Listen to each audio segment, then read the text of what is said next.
In the past few years, we've heard the term free agents and been told we would all need to become one in order to succeed. The recent economic structures have helped to promote this concept as reality. Where do we get the tools to take control of our career path in the present and future? Welcome to The Career Confidant with your host, Marie Zimenoff. Marie and her guest experts are here to provide you with the tools you need to move forward and achieve your career goals. Now, here is Marie Zimenoff. Welcome to the Career Confidant. We're glad that you've joined us here today.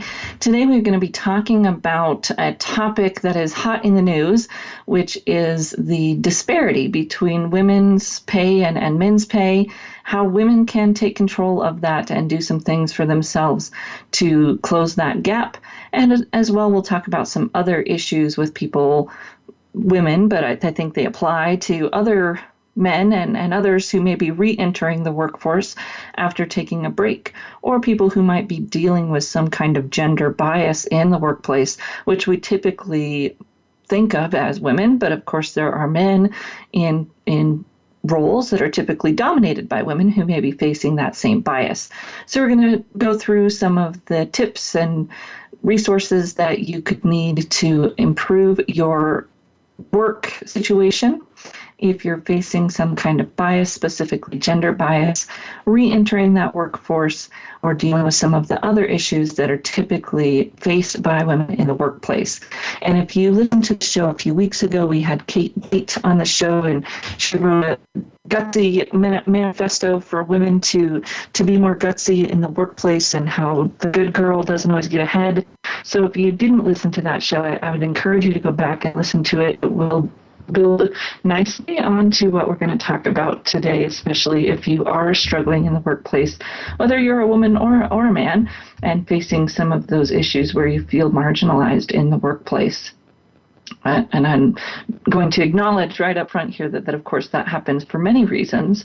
It may be gender, male or female, based on the type of environment you're in. It may be age. There's a lot of other factors that can play into us being and or feeling marginalized at work. And these tips and the tips that Kate shared a few weeks ago are going to be helpful for any of those situations. So what is going on with women in the workplace? So obviously women make up about half of the workforce in the U.S., 47% according to the latest data from the U.S. Department of Labor, and yet less than 25% are represented in many occupations. So there's stereotypes that keep us women out of certain roles.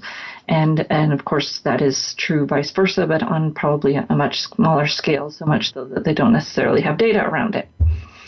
So when we're part of a marginalized group, be that age, minority status, gender, in a setting, we're going to come across some challenges, and specifically challenges in the workplace that might get in our way of career growth, might get in our way of moving forward. And so how do we adjust for those? How do we take back some of that control? Because of course we can kind of rail against the system and try to get the system to change, which is a good thing. And we can control our own actions, reactions, and the way that we handle things in our career to do what we can do to best get where we want to go. And there's some anecdotes and a little bit of data about how, yes, women make less and oftentimes can make less in the same role that a man is in, and that there's data that women are not negotiating at the same rate that men are. They're not asking for the same money that men are. And so that's a piece of it that we can fix, we can do differently if we're in that situation. And then, of course, there's some data that says even if they do ask, they get turned down, but we can't control that part. So let's worry about the part that we can control. So if you find yourself the minority in a majority situation, what are some of the things that you can do differently, that you can do to move yourself forward? First, and this goes for any kind of career growth, is increasing your self-awareness. Knowing what you might be doing that's getting in your way, taking responsibility for those areas of weakness or those areas of maybe a blind spot, and figuring them out and figuring out how to use your strengths to adapt and overcome as much as possible. Those blind spots are probably going to be the biggest piece of it. What do you do that plays into stereotypes? What do you do that gets in your way when you might not even be realizing it? And what limiting beliefs or negative messages are you telling yourself that might be perpetuating themselves into reality? So kind of a story there, and an interview story, but I was working with a group of people at a workforce center and teaching a class in interview preparation. And we were talking about age discrimination. It was a really big topic at the time, and it's still a big topic today. There's a reality piece to that, and then there's that piece that we as individuals can manage and do something about.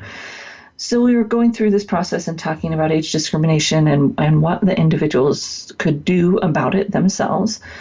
And one of the ladies shared a story with the class.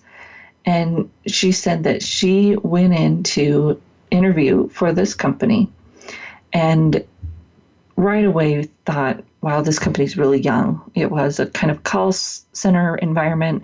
All of the individuals who were answering the phones were quite young, and they were interviewing 3 people for the position. And what was interesting, I live in a fairly big town, but sometimes it's small. What was interesting is that another lady who had interviewed for that exact same position happened to be in a class very close to that class, like that next week or something. And so I got to compare their 2 stories about how this interview went. The first lady told her story, and she said, there's 3 people interviewing for this position. Myself, another lady about my same age, they're in their mid-50s, maybe late 50s, and this young woman. And when she told the story, she had a little bit of disdain in her voice, right? This young woman. And of course, this young woman's going to get the job because this company only hires young people. She said, so I went in there and I interviewed, and, I made it clear that I'm not young. I don't know that I'd fit in here. And I was asking questions that would help me figure out if this was just a young place to be. She didn't tell us exactly what she said or exactly what she asked, but you could tell by the way she told the story that it was probably not a positive experience for the people who were interviewing her. Then again, like a week later, another lady in a different class and interviewed for the same position, about the same age, and she was telling this story. She had just had the interview. She was very excited about the prospects. She said, the company was young, and I was really excited about that. If you work in a young atmosphere, you stay young, you get to be around all of that energy. And I told the interviewers that I was really excited to be a part of that team. Same age, same experience, very different interviewing outcomes, right? And then there was the lady who was younger, and I didn't get to meet her. That wasn't that small of a world. So about a day or 2 later, this older woman came back and told the staff there that she'd gotten the job. They didn't hire the young person because she didn't have the experience that they wanted. And I was really glad that she made the time to come back and tell the outcome of the story, because, of course, it's nice to have the outcome of the story when you want to share these types of things. But I know she did it primarily because we'd had this conversation in class about how she could manage her own ageism in terms of how she acted and how she reacted to things, and how she brought the energy into the room, and had used her story as a positive example of that, without, of course, mentioning the negative example that had been in the class the week before. That's that piece of negative beliefs or limiting beliefs that we bring with us everywhere we go. And if we expect to be discriminated against, we're going to get in our own way. We're going to bring it up somehow. Now, does that mean that discrimination isn't real? Of course not. What it means is that this is a part of it that you can manage. You can avoid perpetuating the stereotypes. You can maybe even actively pursue actions and energy and those types of things that defies them when you know what they are and you've really thought through what people are thinking and can do it in a more objective way and try not to take it so personally, right? Why are people worried about a woman in the workplace? Why are people worried about someone who's older in the workplace? You can think through what people's stereotypes might be, and as much as possible, make sure that you're not playing into them. And for women, a lot of times those limiting beliefs are that I can't be aggressive or I'll be seen as a overly aggressive person, rhyming with which. There's other beliefs that may get in our way of acting the way that we need to, negotiating, being assertive. And if we're believing that we can't do those things for certain reasons, it's going to get in our way. And then, of course, we need the skill set to go along with it. How do you be assertive without being aggressive? How do you negotiate for yourself? Those types of skills we might need. So increasing that self-awareness, really being aware of the baggage that we might be bringing into the room, and as well as the ways that we might combat those negative perceptions if they're going to get in our way by how we act and how we react to things, and perhaps even how we show up, our presence in the room. Then we might think about how can we find a sponsor. So there is a difference between a mentor and a sponsor. A mentor is someone that is going to, give you insight, help you figure out where you want to go, maybe give you some insight into the career path, etc. And that's important. That's a good thing to do. But if you're a minority in the workplace or somehow marginalized in the workplace, finding a sponsor can be more important. So a sponsor is someone who actually actively advocates for you.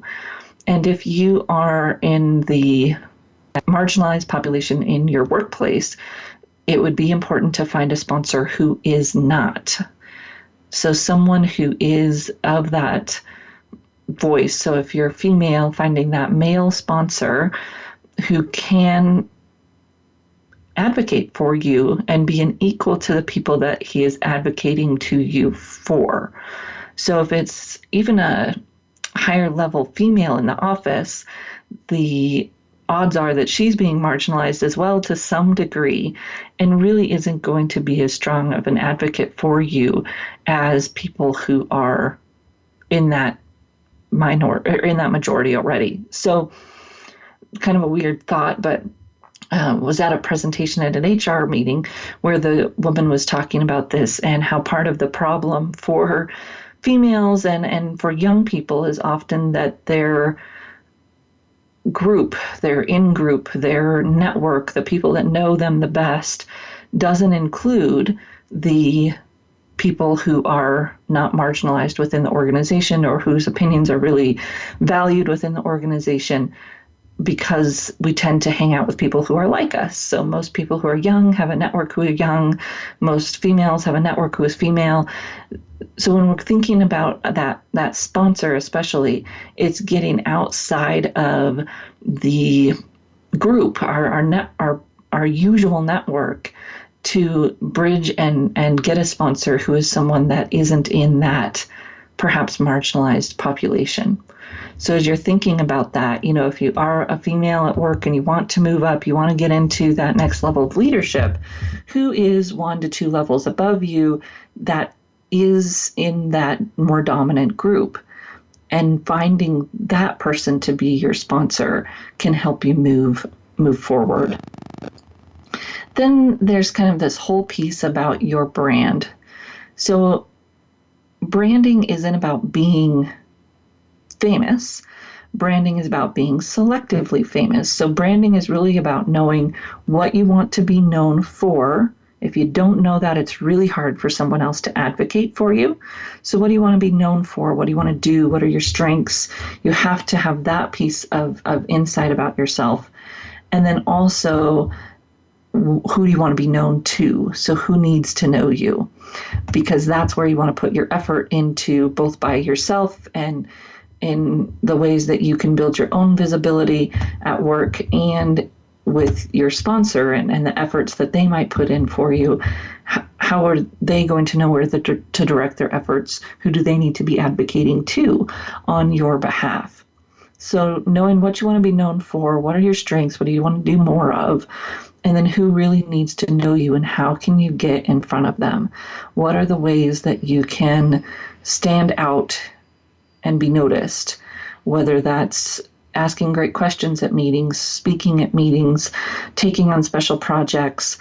There's a lot of little ways and then bigger ways that you can gain that visibility to that group of folks that you want to be known to, so that they can help you get those opportunities that you might need to get ahead. So when we think about what we can do in those environments, a lot of it is the actions we can take, knowing yourself, finding that sponsor, and maybe taking some of those risks, which Kate talked about a little bit, those calculated risks to stand out, finding ways to stand out and do that. Some of the things that don't necessarily work that maybe you think about trying or you've seen other people try is to deny who they are. So that might be women kind of dressing and acting more like men. We need to wear appropriate clothing, but putting on a suit or thinking that we're going to do something that makes us more manly really doesn't work, right? You're still a female. So figuring out how you can still be yourself. It's not about becoming someone you're not. That's not what branding is at all. It's figuring out how to be yourself and leverage your strengths in your unique way while still meeting your audience where they're at and communicating directly to that audience in a way that works for both of you, that connects with them.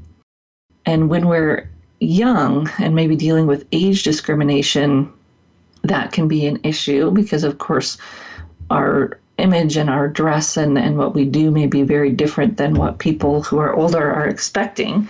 And vice versa, if we're older and going into a workplace that's very young and hip, we might be tempted to dress young and hip to fit in, but it just kind of makes us look older if we're not really doing it right, or it just doesn't come off well. So thinking about this isn't being something that you're not, it's figuring out how to be what you are in a way that connects with who this audience is. And sometimes that piece really isn't defined. It's more of we've got to be who we are and get past some of those superficial things in some different ways, perhaps with our actions, our words, and the value that we bring every day. So we're going to take a short break, and when we come back, we'll continue to talk about how you can combat being marginalized at work to get ahead and increase your value. We'll be right back in just a few minutes.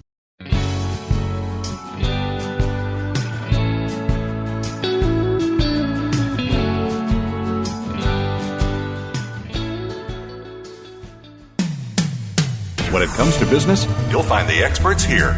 Voice America Business Network. You know that the career landscape has changed and that you need to be proactive about managing your career. You can have the foresight, skills, and confidence you need to take charge of your career and seize opportunities. A strategic advantage and career expert, Marie Zimenoff has helped thousands of leaders like you get focused, get found, and get hired. Visit GetCareerSmart.com to find out more. That's GetCareerSmart.com or call 800-521-2080 to schedule your complimentary consultation. How is your work-life balance? In most businesses, no matter where you are positioned, there is always room for improvement. If you're an executive, learn insight about your business. Are you an employee? Learn how to better work with your team. Even if you're not in business, you can learn where your strengths and weaknesses can be played to their best potential. The Work-Life Balance with host Rick Morris can be heard live every Friday at 5 p.m. Eastern Time, 2 p.m. Pacific Time on the Voice America Business Channel. Have you become a member yet? Sign up now to become a member of Voice America. It's always free and easy. Plus, you get to take advantage of some great member benefits. Get unlimited access to millions of hours of on-demand content across all of our channels. Keep track of your favorite episodes, shows, and hosts in your own customizable library. Find out what shows you might be interested in based on your favorites. Plus, you get insider access with our newsletter. Membership gives you more. Sign up at voiceamerica.com and click register at the top right. When it comes to business, you'll find the experts here. Voice America Business Network.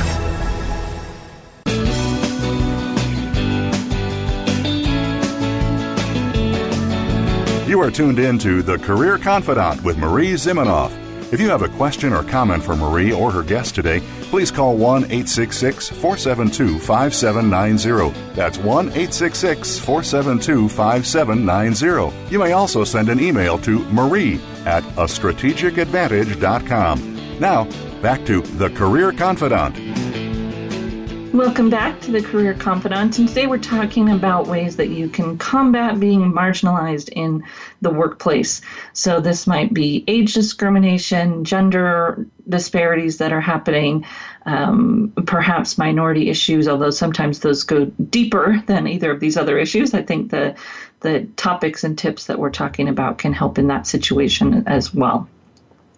So we've talked a little bit about having that introspection to know what negative beliefs you might have about that, what maybe frustrations or you're carrying forward and maybe becoming a self-fulfilling prophecy because you're thinking that when you walk into the room, people are going to do something, and how can we combat those messages?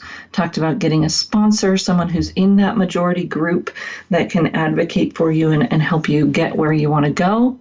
And then, of course, that visibility piece and knowing what you want, being able to communicate what you want and being able to gain the visibility with the people who really need to know you. So do you know what you want more of? Do you know how you want to be perceived, how you are being perceived, so that you can kind of recognize and reconcile those two where it's authentic? And then how do you get yourself in front of those people that you really want to be known to? That's that verb part of branding, is the active process of sharing who you are, who you authentically are with others, which takes great communication skills in doing it in a way that connects to them and adds value for them in who you are and what you want to bring and the value that you bring. So it's connecting those dots. So that's kind of a general overview there of the day-to-day life that you can be conscious of in undoing some of the marginalization that may be happening at work. Now I want to talk about some specific issues that might come up, especially when you're making the transition or you're thinking about advancing. What do you need to be aware of? So interviewing is one of those things that we kind of think of in terms of job search, but it happens in a lot of ways. So you're maybe formally interviewing for a job when you're in job search, but when you go into a performance review, or you may even go in and someone's talking about a project that you'd like to be on, there's a lot of informal interview opportunities that happen every day at work. When the boss says, hey, what do you want to do more of? Or, hey, we've got this project going on. Would you be a good fit? Or they might not ask it that way, but you have an opportunity to kind of sell yourself in smaller ways. And are you taking those opportunities? So marginalized groups can tend to not take credit when they need to, not talk in strong enough language. So when we're telling stories about what has happened, what we've done, it's oftentimes more comfortable to talk in we language. And some measure of that is important to show that we're collaborative or we're an inclusive leader.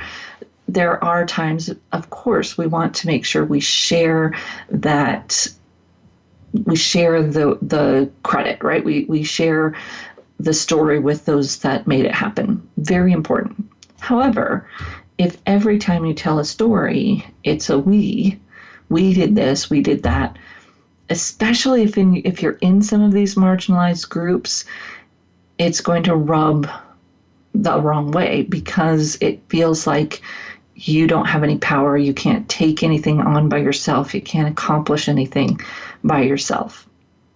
So when we're in those groups, we need to be even more mindful of telling stories that show our strengths, our contributions.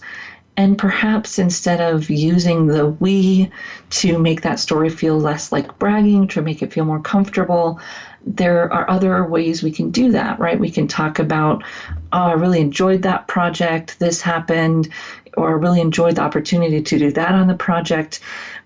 And talking about it in terms of our passion or our interest or bringing that more human piece to the story can soften it a little bit. You know, it's not, I'm so great, I did this. It's, oh, that was so much fun, I did this. It softens it just enough without taking away the individual contribution piece that you give away when you always talk in we. So if you're in one of those groups, listen to yourself tell your stories. Listen to yourself talk in those meetings. And how can you balance giving credit, which may be more important in a big meeting, to when you're sitting down one-on-one with your boss or with your boss's boss or with the person that's leading this new project? Can you be clearer about, one, what you've done and what you've accomplished, and two, about what you really enjoy and what you want to do more of?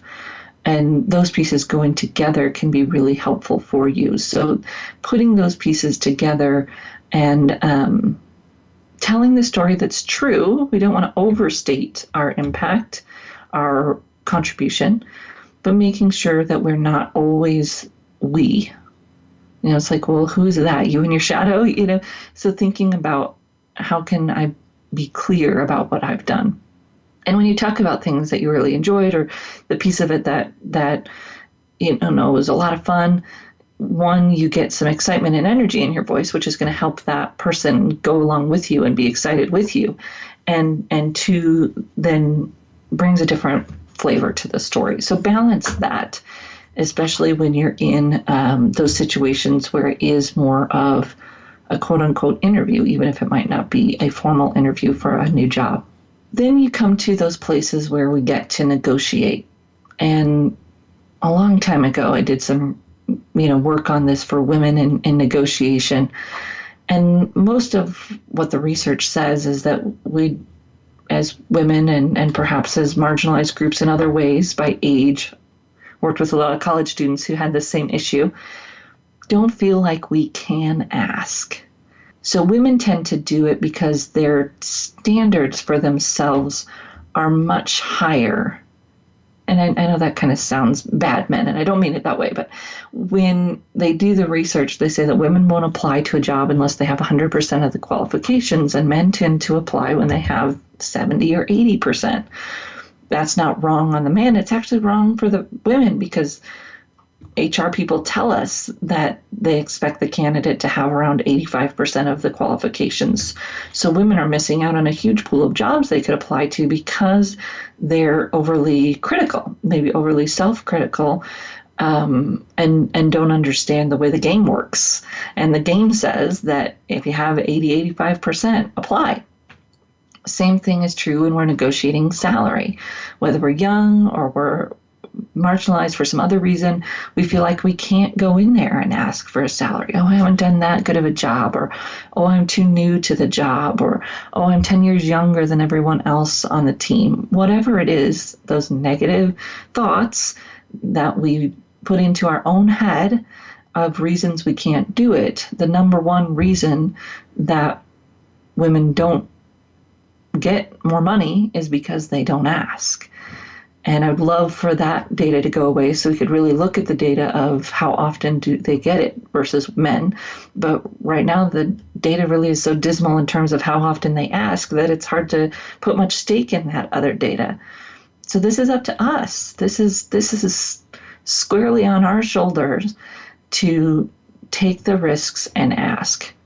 Now, the risks start earlier than that because, of course, we have to be standing out in some way more frequently on the job, which Kate White talked very beautifully about in terms of making sure that we're making contributions outside of the kind of daily routine and looking for areas to add value, real value to the company, to the customer through, we say innovation, but it's really looking for a better way to do things, looking for the tangible, practical ways to make things better, and maybe standing out on a little bit of a limb to get it done, depending on our position in the organization. If we're a leader, might have to do it without consensus, might have to do it, and step out a little bit to do it. For an individual contributor, that might look a little bit different, but stepping out to add that value. So we've got to take those risks along the way so that when we get into that room to ask for the new salary,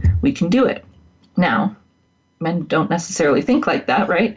So I wouldn't say if you don't go telling yourself, well, I haven't done anything outstanding, so I can't ask. That's not what I'm saying. I'm saying it's more likely that if you put the whole package together, you can make it happen. But don't let yourself talk yourself out of asking because you don't think you've done enough. That's just the whole problem we were talking about. So I'm going into that situation where it's an annual review, it's the salary conversation with my boss, it's an interview for a new job, and I'm thinking about what am I going to do to be able to negotiate this salary. And we're going to take a short break. When we come back, we're going to talk really specifically about the salary negotiation process and how you can handle that in a way that might be comfortable as well as more effective when you have that conversation. So we'll be right back in just a few minutes.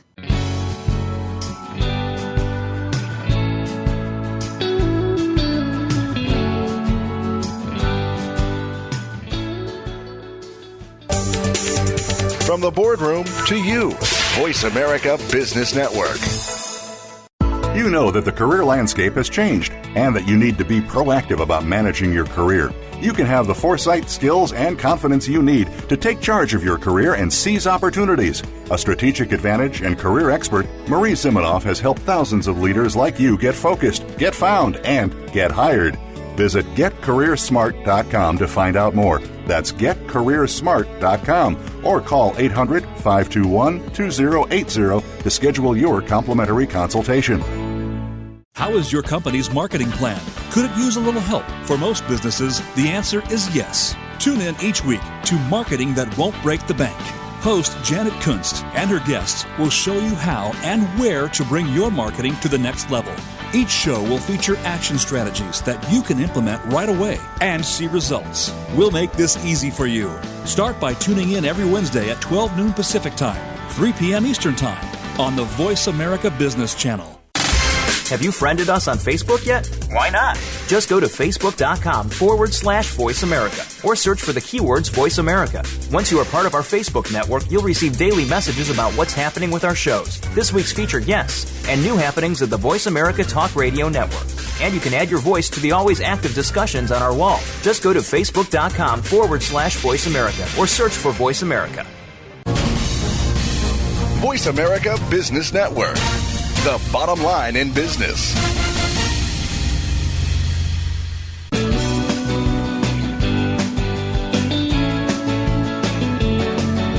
You are tuned in to The Career Confidant with Marie Zimenoff.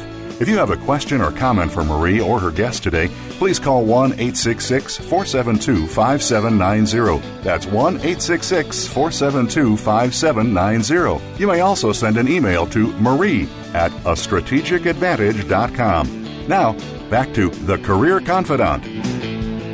Welcome back to the Career Confidante, and today we're talking about some tips specifically for you if you are in a marginalized group or feeling marginalized for some reason at work, be that your age, your gender, maybe a minority status of some kind. And all of these things can work in both directions depending on the environment that you're in. Some people who are older feel marginalized against some people who are younger feel marginalized. And, I feel like there's 1 year where you're the perfect age. I'm not sure what it is, but I'm pretty sure it's only 1 year. And then men might feel marginalized in a more women-dominated career, and vice versa, of course, with most of the data being around women and the pay gap and some of those things. So we're just kind of getting to the heart of how you can alleviate it, especially that pay gap. The thing that you have the most control over is how we negotiate salary. And this might happen in an annual review. It might happen in a job interview. Most of the research, I guess, I don't know, it's probably not real research, but most of the expert opinion that I hear is to not do salary negotiation within the same meeting as your annual reviews. You want those things to be somewhat separated, and a lot of companies are doing that now, especially since a lot of companies have gone to quarterly reviews, and then you're doing some kind of annual salary update or salary conversation. Bring data. Bring data. So the most successful interview salary negotiator I've ever known was actually a long, long time ago when I first started my practice.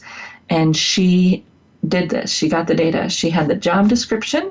She had the regional pay and what that regional pay average was and what it was supposed to pay for. She had the job description and the pay range there. And then she had her experience. And when she went in to negotiate the salary, she said, this is the range you're offering. This is what you're looking for. And here's how I beat every single point. Key number one, she'd already been offered the position. It's very dangerous to be negotiating salary before you're offered the position. So, well, not dangerous, but not as effective.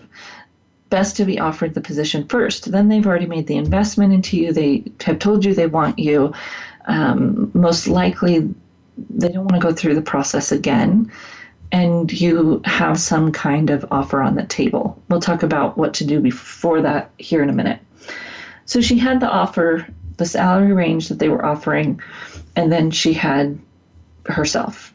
And she said, each point, this is how I beat it. Is there a way we could work together to start closer to the top of the range? Because they had a range, and then they had what they offered her. You could also do this if they offered you 45, but you wanted something more like 55. How can we work together to get closer to that number or closer to the higher end of the range? It's a collaborative process, feels good for most women, and it is the way that most salary negotiators say to do it. And it's also data-based and assertive because you're not saying, I just think I deserve this.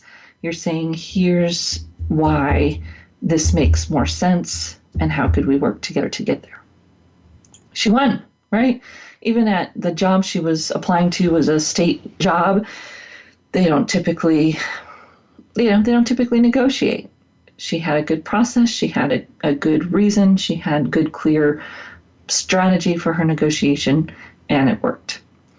So that process can go really well, especially in an annual review, because you know where you are.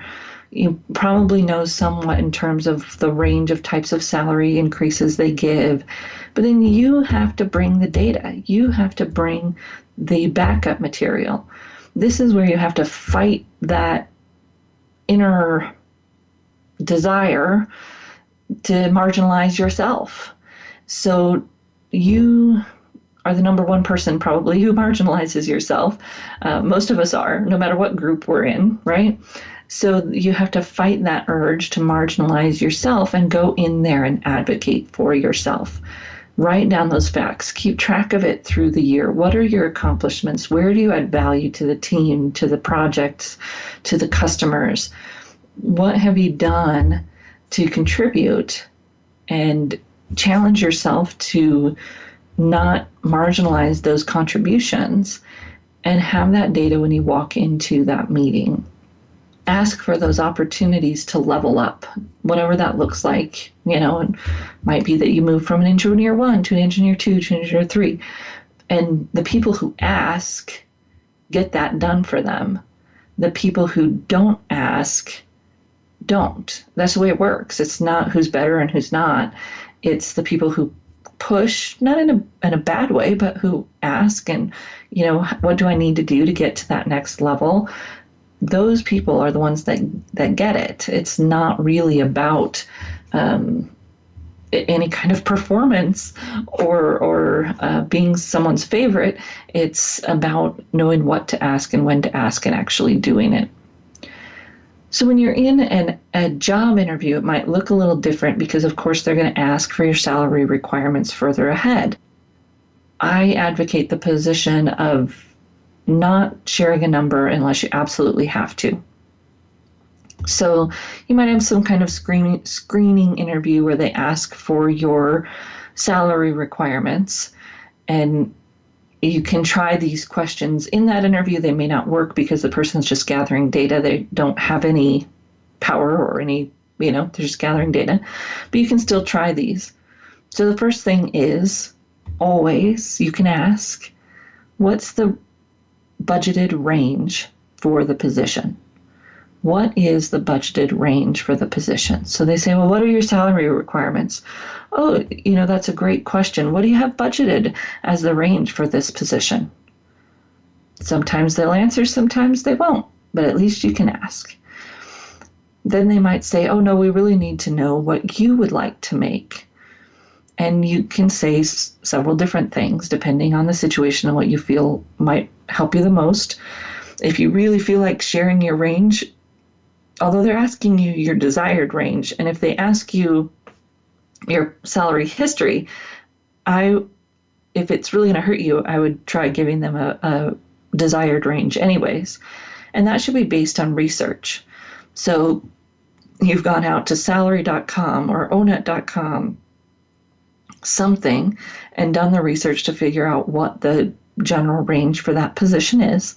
And you're sharing that range about, it's a big range is okay. So if you want to say 45 to 55,000, it should be based on research, and it's a big range so that they know that you're flexible.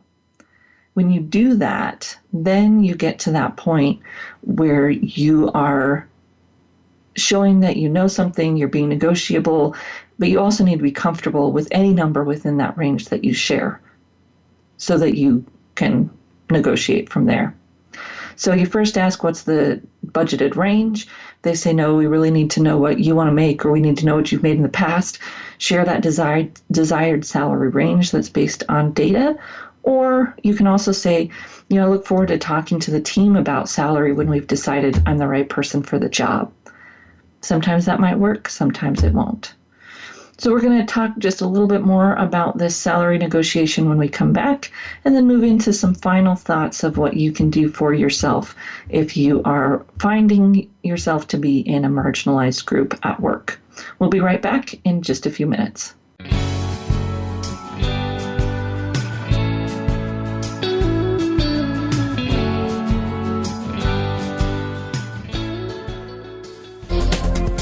The business community's first choice in Internet Talk Radio. Voice America Business Network. You know that the career landscape has changed and that you need to be proactive about managing your career. You can have the foresight, skills, and confidence you need to take charge of your career and seize opportunities. A strategic advantage and career expert, Marie Zimenoff has helped thousands of leaders like you get focused, get found, and get hired. Visit getcareersmart.com to find out more. That's getcareersmart.com, or call 800-521-2080 to schedule your complimentary consultation. You hear about it all the time. compromises, destructive malware, major breaches. You can't turn on the news without hearing about the latest cyber event. Learn more about cybersecurity, how it has become one of the most significant threats to our national security, and the battle experts undergo every day on your behalf to protect you, your families, and your data. Task Force 7 Radio with host George Reedus is the voice of cybersecurity around the world. Tune in live every Monday at 8 p.m. Eastern Time, 5 p.m. Pacific on the Voice America Business Channel. Now you don't have to stay linked to your desktop or laptop. Take Voice America on the go and listen anywhere. Get our mobile app for iPhone, BlackBerry, or Android at the Apple iTunes App Store, BlackBerry App World, or Android Market. From the boardroom to you, Voice America Business Network.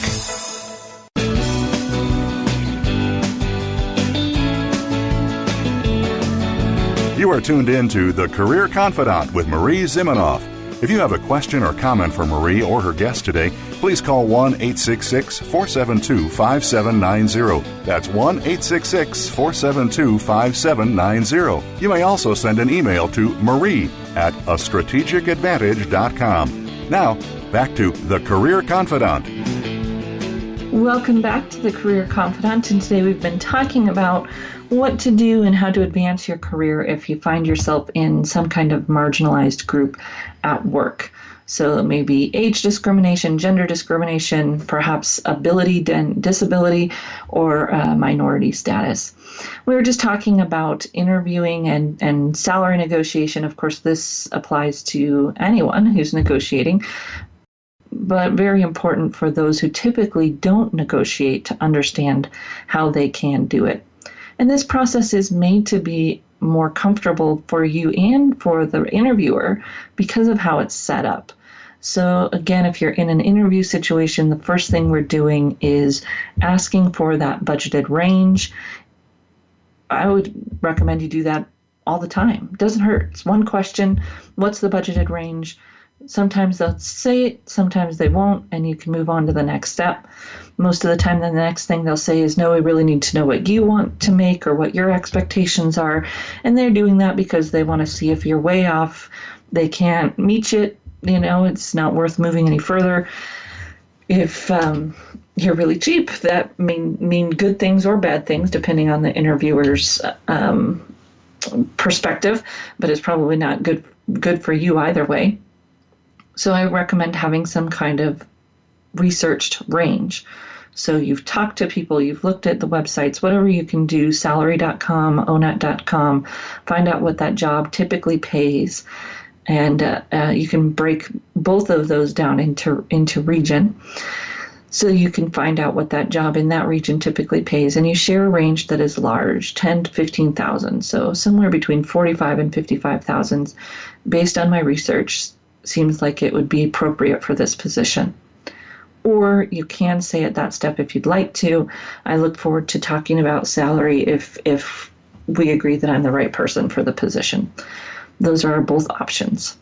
The idea is to get them to say number first, and asking that first question gives them an opportunity to do that.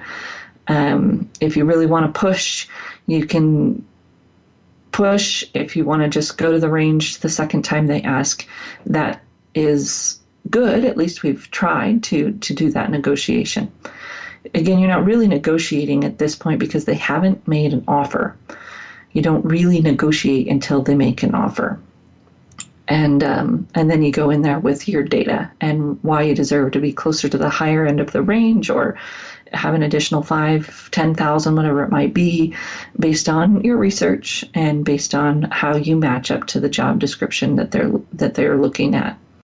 The other piece that you're doing during that interview is really doing as much discovery as you can, walking into that interview and really being discerning about, is this a good fit for me? What are they looking for? What are their challenges? So that you have a great idea of how you can help them meet those challenges. That's part of your selling point when you go to negotiate that salary. So the last piece is some kind of advancement, and not necessarily in salary, which we talked about a little bit, but you want to get to that next level. You want to move up. This is really where that sponsor comes in. So someone in the majority group who's I would say at least 2 levels above you, so not at your boss's level, but at your boss's boss level? Do you have that sponsor, that person that's going to advocate for you and help you find those opportunities? And this can be somewhat like a mentor relationship where maybe you meet and you tell that person what you want more of, and they really understand where you're headed, but not necessarily that mentor relationship where they are actively giving you feedback, because they're probably too high and not necessarily connected enough for you to do that. You're having conversations with them, and they're at that level where they can help you get to that next step. When you're thinking about moving up as well, it's finding those opportunities to stand out in the right way. So yes, in a good way, in a positive way, but also in ways that demonstrate the characteristics and the strengths and the job duties that you want more of and that are required at those positions that you want to move into. So how can you get yourself into positions where you can get visibility to the fact that you can do those things, where you can get visibility to your strengths specifically around what they would be in that future position? That's one, takes your internal knowledge of what your strengths are and external knowledge of what the requirements are at the position you want to move into, and then finding opportunities to get that visibility. And that's really where we just had a show last week where the gentleman was talking about being proactive and telling the story about St. Anthony and how he took opportunities and was, kind of constantly pushing.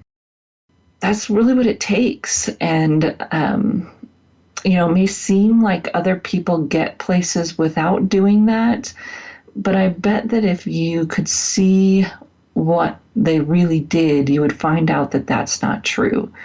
They're pushing to build some kind of relationship that paves the way for them. They're pushing to build the skill set that they need to get there.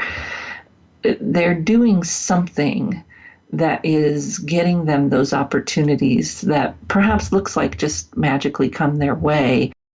They're probably doing something, and if it hasn't magically happened for you, it really doesn't matter what's working for them. It's figuring out what you need to do. And I would say that John last week kind of hit that right on the head in terms of that proactive push to seek out opportunities for yourself. And then Kate, a few weeks earlier, same thoughts, same conversation around finding ways to stand out by adding value, finding ways to stand out by taking those risks, those calculated risks that add value and add value to the company and the customer. It's different. Being a loose cannon is one thing, but we're talking about finding ways to innovate and really add value and making that the story of your career, if you will, that people see you as someone who takes initiative and does things, makes things happen. That's a stretch for someone in a marginalized category often, because we almost want to keep our head down and just work harder, and that doesn't work. Many other ways we can make it work, but keeping our head down and working hard is usually a myth, because if you don't have that visibility, you don't have the relationships, and people don't know what you want to do, it's going to be really hard for them to help you advance and for you to earn those opportunities. So hopefully that was helpful. If you're feeling like you're in that one of those marginalized groups, things you can do to take control of it and do things differently. Of course, we'll keep working on the societal issues and things that cause those barriers, but these are what you can do to take your career to the next step. We'll be right back here again next week on The Career Confidant with another guest, another show. And in the meantime, if you have questions or suggestions, topics you'd love us to cover, please feel free to reach out to me, Marie, Marie, at careerthoughtleaders.com. And we'll look forward to seeing you right here again next week on The Career Confidant.